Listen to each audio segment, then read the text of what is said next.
Now we'll hear a welcome speech by our principal, Dr. Rumbik. Let's welcome him with clapping hands.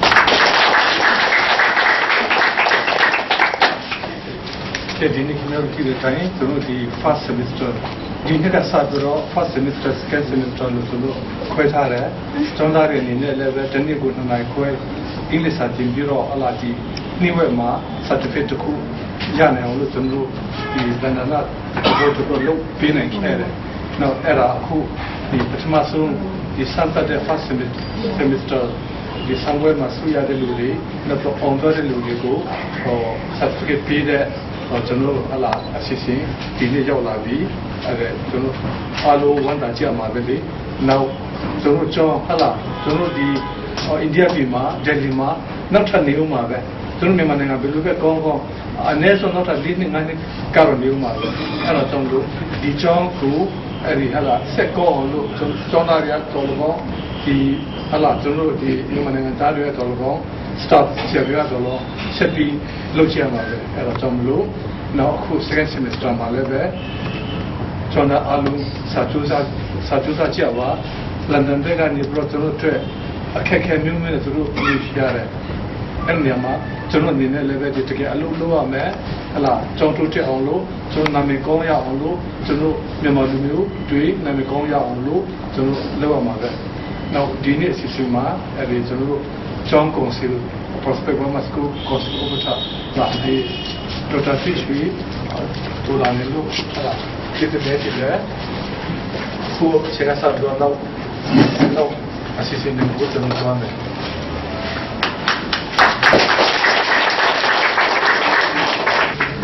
Now I would like to call upon Dr. Tishway, who is our chief guest and also our chairman of our school council, to give us a speech, advice, and some health-related issues. Okay, thank you. ကျောင်းသားတွေနဲ့တွေ့ရတာကြောက်ဝင်လာပါတယ်။ကျွန်တော်တို့စပန်ဒီရာကမ္ဘာ and Victor and our master ceremony. Thank you very much. ဒီကျောင်းကအလုံးကျောင်းသားတွေတော့သိမှာပေါ့နော် prospect မှာကဒီတော့ဆန်းစုကြည်ကျောင်းပြုပြီးတော့ဖွင့်ထားတဲ့အကျောင်းအလုံးလဲတော့ဆန်းစုကြည်ဆိုတာပါတယ်သူသိဖို့တော့နော်ဘာကြောင့်လဲသူ့ရဲ့စေတနာနဲ့သူ့ရဲ့ဦးကြီးနဲ့ဖွင့်ထားပြီးတော့ကိုပညာရအောင်လုပ်ကြတယ်တချို့တဲ့ internet တို့သတင်းတို့ radio တို့နားထောင်လိုက်တဲ့လူဆိုရင်ပဲတော့အောင်ဆန်းစုကြည်ဒီလိုလာလိုက်။အားကြောင့်ဦးဆရာစောင့်နေတဲ့ဖုန်းတွေခဏလာတဲ့ဆရာကိုတော့သတိလာရင်တွေ့ရင်ပြရတယ်။အဲ့ဒီတော့ဆရာရိုဘီနဲ့ဆရာမနဲ့ပြောတယ်။ဒေါ်စုမီလာရဲ့ prospect ကြောင့်လာနိုင်အောင်လုပ်ရင်မကောင်းဘူးလား။ဆရာပြောရတာကဒီတော့ဆန်းစုကြည်ရဲ့အရေးပါနော်သူလည်းလာတယ်။နောက်ကသူရဲ့ဗမာပြည်အတွက်ဦးစားပေးလုပ်တဲ့ထဲမှာပညာရေးကထိတ်ဆုံးရပါတယ်ဆိုတော့ဒီအတွက်လည်းဒီကျောင်းသားကျောင်းသူတွေအကုန်လုံးဒီပညာဒီလောက်ပညာလေးပေါ့နော်ရနေကြတာဒါလေးနဲ့တော့မပြီးသေးဘူးကိုဆရာတော်ပြောသလိုအခုပထမဆုံးဒီ semester တစ်ခုပြီးတဲ့ certificate ရတယ်ဆိုတာလည်းဒါတက်ကောင်းတယ်နော်ဒါကျောင်းသူကျောင်းသားတွေဂုဏ်ယူကျေးဇူးတင်ဖို့လည်းကောင်းတယ်ဒီစာရွက်လေးတစ်ရွက်ပေါ့နော် certificate လေးတစ်ခုဘာရေးကြည့်လဲဆိုတော့အတန်ရေးကြည့်တယ်နော်မင်းတို့ဟာဒီမှာနေရာအိန္ဒိယမှာနေကြမှာမဟုတ်ခရီးဆက်ကြအောင်ခရီးဆက်လို့ရှိရင်လည်းပဲဘဝခရီးရောပညာရေးခရီးရောအလုပ်ရောသွားတဲ့အခါမှာအဲ့ဒီ certificate လေးကအများကြီးဖတ်ပြီး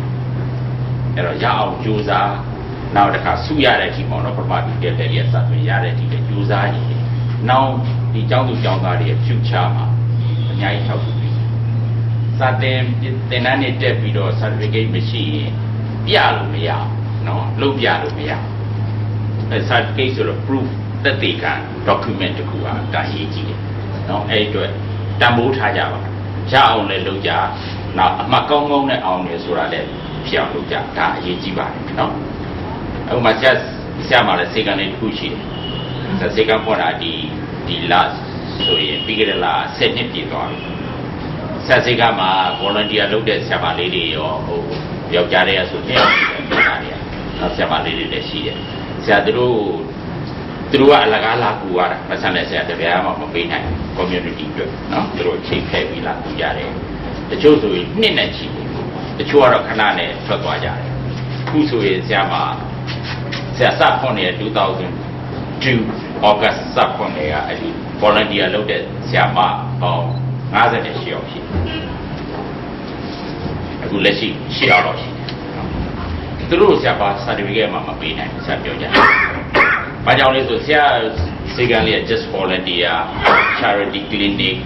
ဒီအိန္ဒိယအစိုးရက recognize လုပ်ထားတာမရှိဘူးမှတ်ပုံတင်လို့မရအောင်နော်။ဒီတဲ့တိုင်းပဲဆရာတို့ကနိုင်ငံသားလို refugee လိုနေကြရတာဆိုတော့ဆရာလုပ်ပေးခြင်းနဲ့အဲ့ဆရာမတွေခုစူးစမ်းနေတဲ့ဆရာတွေလို့မကြခင်တော့တစ်ခုဖြစ်အောင်တော့လုပ်ပေးခြင်း။ဆရာပြောချင်တာကအဲ့ဒီလို certificate document ဟာအရေးကြီးတယ်ပြောချင်တာနော်။အဲ့တော့နောက်လည်းပဲကြိုးစားကြပါအဲ့လိုလုပ်တော့တဲ့ process ပမာကြောင်းဆရာမတွေကြောင်းအစားဟိုကျေးဇူးတင်ဖို့ကောင်းတယ်ဆရာပြောတယ်နော်ပညာရေးပေါ့နော်ဆရာတို့ဒီအိန္ဒိယမှာနေတဲ့ refugee တွေအမျိုးမျိုးရှိတယ်ဘုရားတို့သိတာတော့အပန်တွေလို့ရှိတယ်ဆရာတို့ရှိတယ်လို့ကြားတဲ့ဟာတွေရှိတယ်အနည်းဆက်ဆုံးကတော့ Tibet နော် Tibet စီကဆရာဟိုတနေ့လေးတွေမကြားသေးဘူးပြီးခဲ့တဲ့ဘက်ကဒီ certificateပေးဝဲလို့ကိုဆရာရိုမစ်ကဒေါက်တာရိုမစ်ကဆရာကိုဆက်တယ်အဲ့ဒီနေ့ကဆရာတိဘက်ကိုသွားတိဘက်ဆိုတာဒါရမ်စလာကိုသွားလို့ကိုဒီနေ့ပြောင်းလိုက်ရတာနော်ဆရာပြောနေတာပါလဲဆိုအဲ့တိဘက် community ဒီမှာနေတဲ့နှစ်ပေါင်းများလာပြီသူတို့ community နဲ့ဆရာတို့ community ကိုရှင်ကြည့်ပြီးတော့ဘာတွဲလုပ်နိုင်မလဲဘာနမူနာယူနိုင်မလဲအတူယူနိုင်မလဲဆိုတာဆရာစူးစမ်းခဲ့တာကြားပြီခုလည်းပဲအဲ့မေးဖို့မေးကြတယ်ဆရာသွားတော့ကတော့ဒီဘက်ကတော့ပါလီမန်လို့ခေါ်တော့မှာနော်သူတို့ပါလီမန် exile parliament parliament in exile ရှိတယ် government in exile ရှိတယ်သူတို့နဲ့ဆရာတွေ့ပါတယ်ဝင်ချုပ်လည်းတွေ့တယ်သူတို့ဝင်ကြီးဆိုတဲ့ပုံပုံလေးလည်းတွေ့ပါတယ် community leaders တွေလည်းတွေ့တော့ဒီဘက်ဒီရဲ့အခု education ပေါ့နော်ဆရာတို့ဗမာတွေ refugee ရတဲ့ education မတူဆရာတို့ကစနစ်တကျသူတို့လိုမလုပ်နိုင်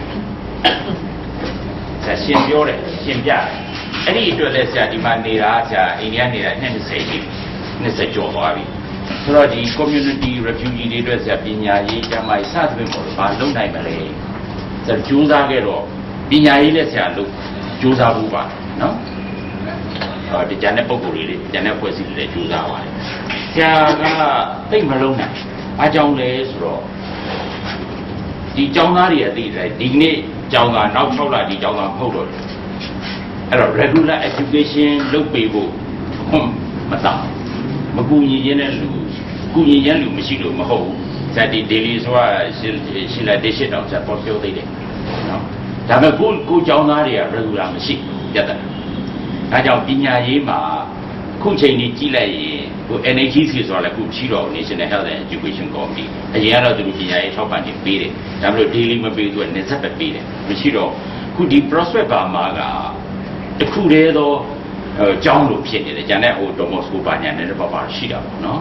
ဆိုတော့ဒီ prospect ရဲ့အရေးပါဘူးเนาะကျွန်တော်ထောက်ပြပါတယ်ကျွန်တော်တို့မှဒါပဲရှိတယ်ဒါတော့မှသိတဲ့အတိုင်းကျောင်းသားအခု best အခု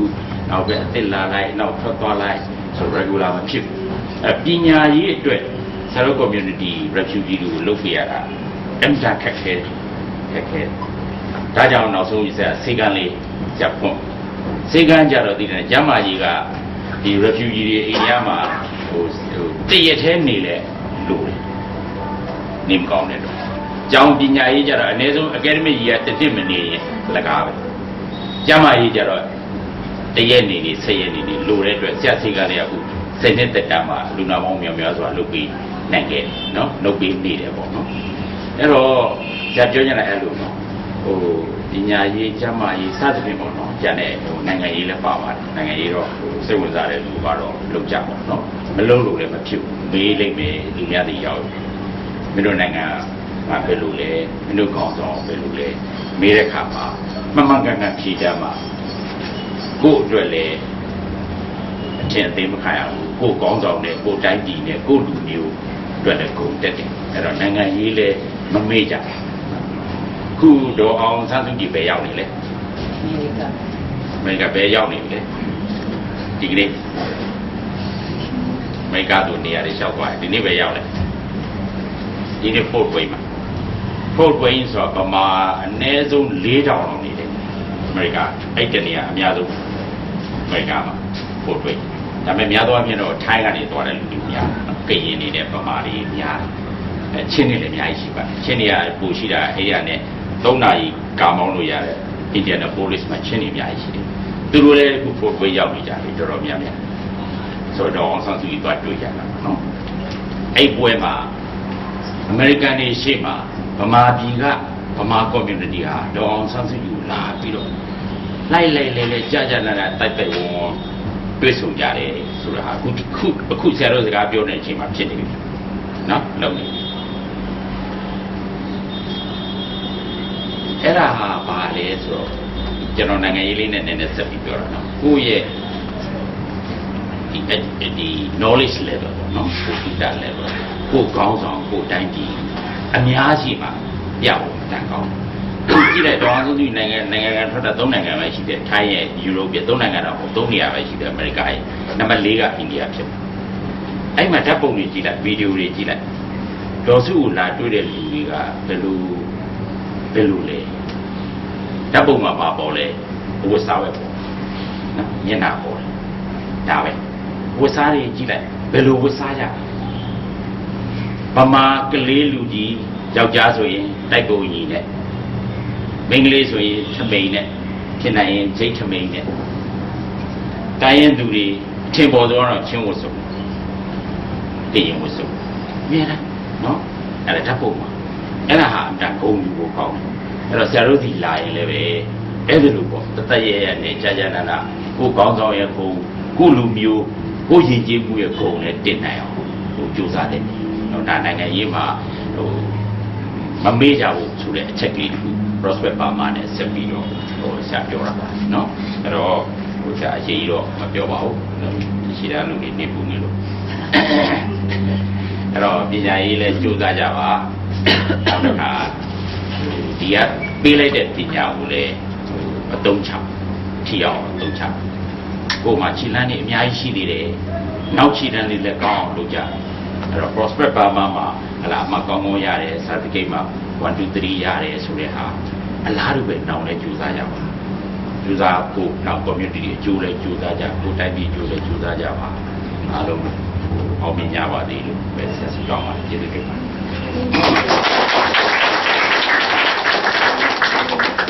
Thank you, Dr. Tin Shui, for the wonderful talk. Now I would like to call upon Teacher Nira to give us to say a few words. Hi, students, all new, old students. Hi. Yeah. Hi. So, you're back. So, please, I would like you to have only one thing in mind. Yeah. Study well. Okay. Follow the discipline, the rules of the school. See, you cannot go back to Burma yet. Yeah, you will not be able to go back yet. So take the education, whatever help you are getting from the school. Maybe in computers, it may be in English, and maybe in the speaking. Whatever knowledge you can get, you should take. Okay? And this year I found that the children are not very disciplined. First time in 15 years. First time. So I feel very sad and disheartened. You must follow the discipline. Listen to your teachers, your elders, class teachers, anybody who is elder to you, especially you see. Otherwise you will be nowhere. You cannot progress if you don't follow the discipline. Study, you must study hard. It's not only money, don't think for money only. We give you education, that is just a help, we are giving you. Because you come from so far and go. I don't say for all students, but some students are doing that. If you are young, that doesn't mean you have to disturb the class. You must respect your elders, you must study hard, you must follow the rules and regulations, which has been told to us by Lord Slim also when he came here. He said, Neera, I'm happy you are very strict and you follow the discipline. See that they follow the discipline. Where there's no discipline, there's no education. So just come and learn and go back, throw your books. That's not worth. Okay? We are giving you money. People who donate money, you know, they also work hard. They work very hard to give that. So when you get something, don't think it's free. Somebody is sacrificing and giving it to you. This is your school. Dosu is helping us. Yes? We should be grateful to her. We should be grateful to all the people who help you, you know, to get the education. Maybe in computers or anything. But respect, learn, take whatever you get. Only your education will be with you, your knowledge will be with you, nothing else. Money you may have, tomorrow you'll become a rich man. But education, if you have no education, you stand nowhere. If you are educated, not only with the books, I mean socially, everywhere you should know how to behave, how to talk with elders. Your communication must be good, your language must be sweet. All these things are there in the education field. This is what everyday life, you know, we have dealings, we talk to people, we go to shopkeepers, yes? So these are all the etiquettes, manners also we must have. So if that is there, you are a very good person.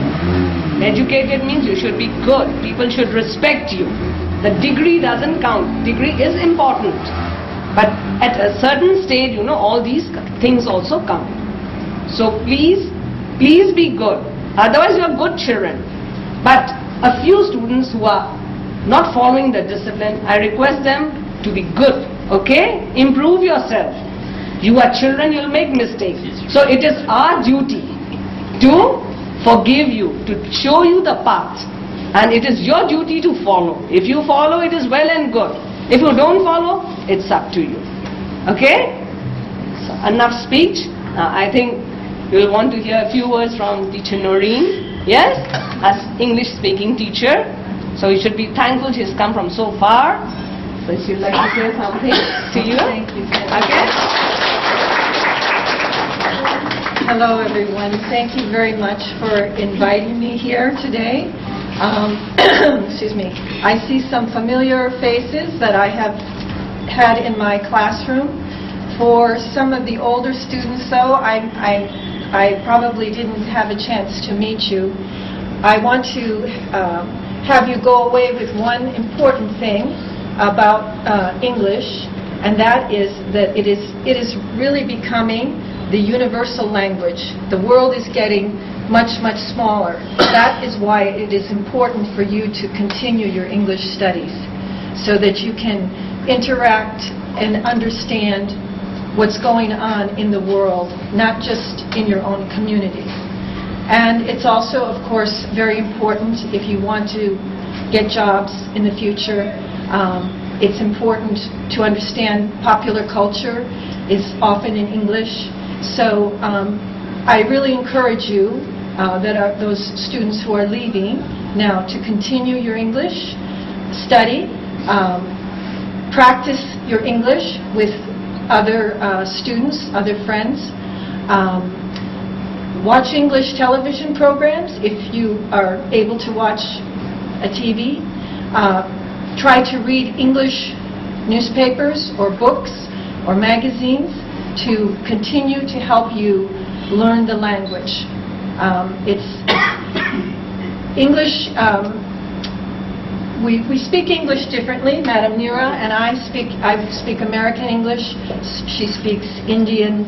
British-based English. You'll meet other people who have different ways of speaking English. The rules are all basically the same, but there's often some words that are different, and certainly the accent is different. It's important, though, that you learn the basics of English and you practice speaking in English. That's the best way to understand the language and to become a world citizen. Thank you very much. Thank Thank you, Ma'am Nurin, for that encouraging word. Now is the time to give away the prizes. First, I'll be calling out the first, second, third prizes for both English and computer. So I'd like to request our principal, Dr. Rumbek, to give the first prizes for English. In English, the first prize goes to Miss Conwood.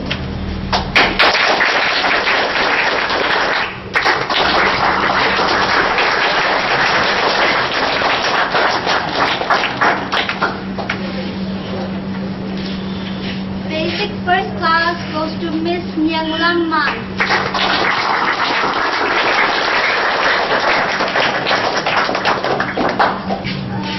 Computer Advanced Lopatamaya David Tun Kantang.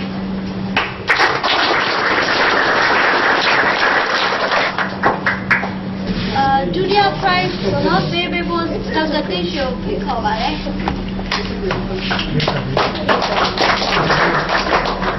Intermediate English at the moment. အဲ့လိုလား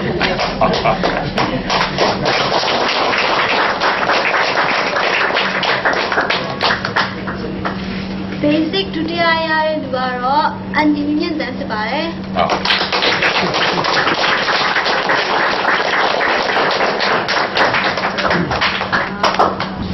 Advanced မှာဒုတိယရတာကျင်လမ်းဝေး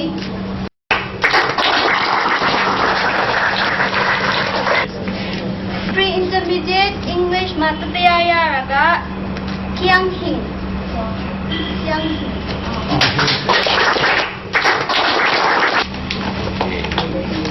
Congratulations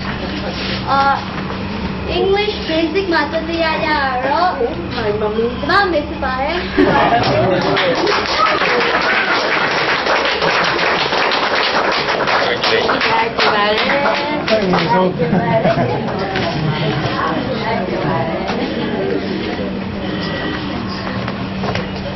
I'd like to call upon Ma'am Nurin to give away the certificates. Zoltan. Zoltan is not there. Is somebody for Zoltan?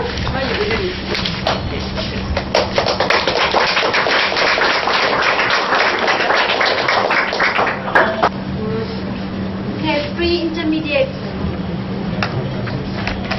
Miss Jing Lam Hui.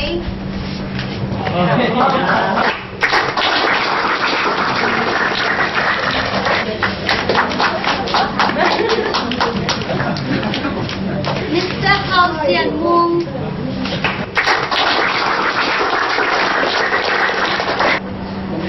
Miss Nikhil. Nikhil. Sorry.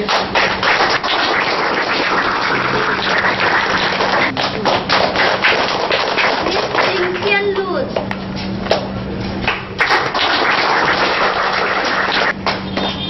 Miss Lulu Yi Tang.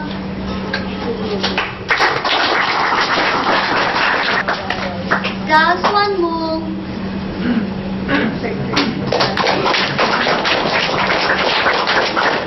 Nandon Singh.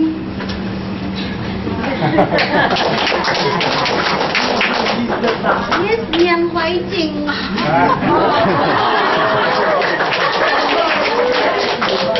Miss Stella Yi. Event. Come.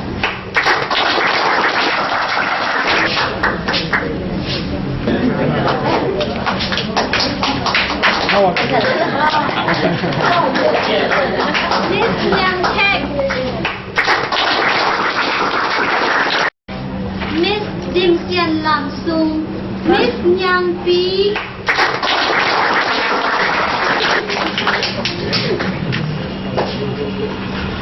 Mr. Dong Sian Kai. Don. Mr. Kando Sang.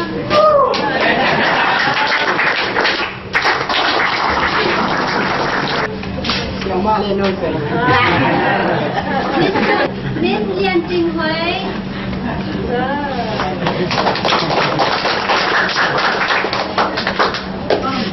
Miss Bao Jing Jing.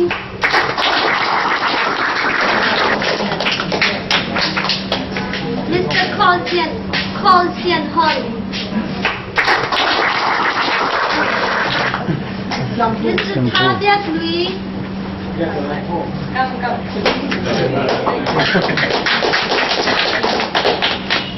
Mr. Sayboy.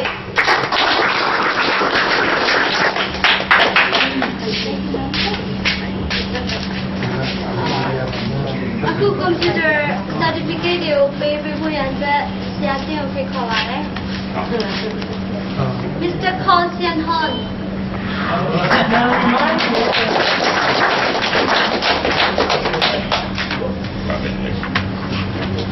Miss Nyang Pen.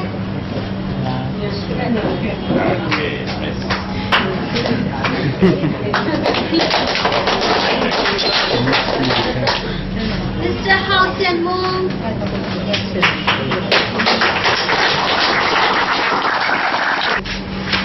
Congratulations. Miss Jing Xian Nun. Congratulations. Miss Jin La. Miss Mian Mian Tan.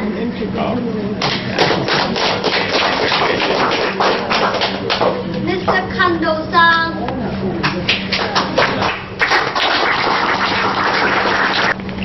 Miss Nyang Fi.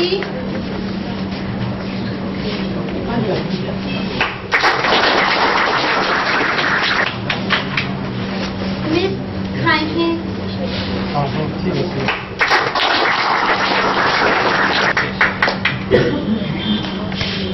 Aku advance kerja. Kong Lun. Congratulations. Miss Jing Len Nuam.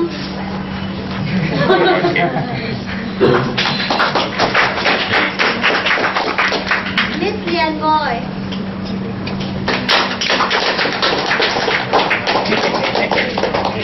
Congratulations. Aku cuma alung vet ni kau cok dah jawab pun yang siap dah beri kau balik.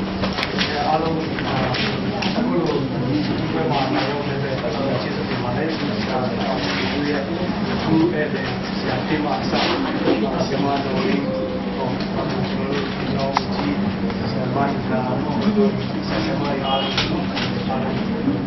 ကြောင်းသားတွေပေါ့ကျွန်တော်တို့ဒီကျေးဇူးတင်တယ်ဆက်ဆက်ပါသူ့ရဲ့ကိုအဲ့ဒါကြောင့်အားလုံးသူအားပေးခြင်းနဲ့ကျွန်တော်အနေနဲ့တော့တခြားတော့မရှိပါဘူးအားလုံးကျေးဇူးတင်ပါတယ်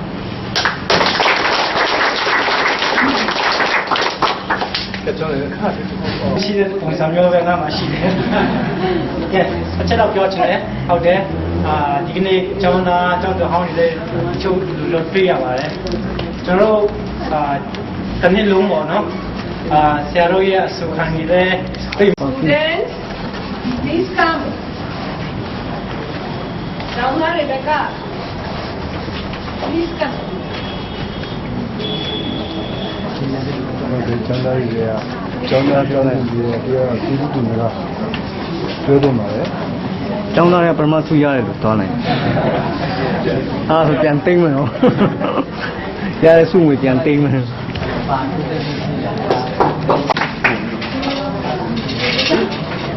ကျွန်တော်အနေနဲ့ဒီဆောင်းထဲမှာကျွန်တော်အားမျိုးလုပ်ပါမယ်။တော့ဒီမှာရှိတဲ့တော့ဆောင်းပိုင်းနဲ့ဒီပေါ်တယ်အခုဒီမှာရှိတဲ့ဆရာမတွေကလည်းကျွန်တော်တို့ကိုဒီလိုပေါ့တောက်နိုင်ဆုံးစူးစမ်းပြီးမှတင်ရှားပြတဲ့ဆရာသူတစ်ဖြစ်ဆရာမတွေကိုဒါမှကျေးဇူးတင်ကြောင်းပြောချင်တာဖြစ်ပါတယ်။ဒီပဲအုပ်ချုပ်ရေးမှုအနေနဲ့လည်းအုပ်ချုပ်ရေးပိုင်းကစတူအင်တာမစူးစမ်းမှဆောင်ရွက်ပေးတယ်။ဘာသာရေးမှုအနေနဲ့လည်းဒီကွန်ပျူတာတွေကကျောင်းသားတွေအတုံးနဲ့နေတဲ့ကွန်ပျူတာတွေတင်မှများပြားရရှိတာအောင်အဲဒီစူးစမ်းဆောင်ရွက်ပေးတဲ့အကြောင်းသူပဲကျေးဇူးတင်ပါတယ်။ကြောင့်ကျွန်တော်ကျောင်းသားအနေနဲ့လည်းစူးစမ်းမှဒီပြင်ကြားပေးတဲ့ပညာရပ်တွေကိုခံကြအောင်လို့ဒီမှာနိုးတော့ကျေးဇူးတင်ကြောင်းပြောကြပါမယ်။ မှာတော့ဒီကြောင်လုံးမှာအသက်အငယ်ဆုံးဖြစ်ပါတယ်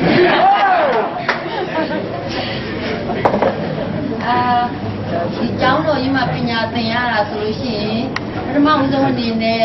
ဒေါ်အောင်ဆန်းစုကြည်ကိုအများကြီးကျေးဇူးတင်ပါတယ်သူ့ရဲ့ခံစားရရှိမဲ့အခွင့်အရေးတွေကိုသူကမယူဘဲနဲ့ကျမတို့ဗမာပြည်မှာရှိတဲ့ဒီဒုက္ခတွေပေါ့နော်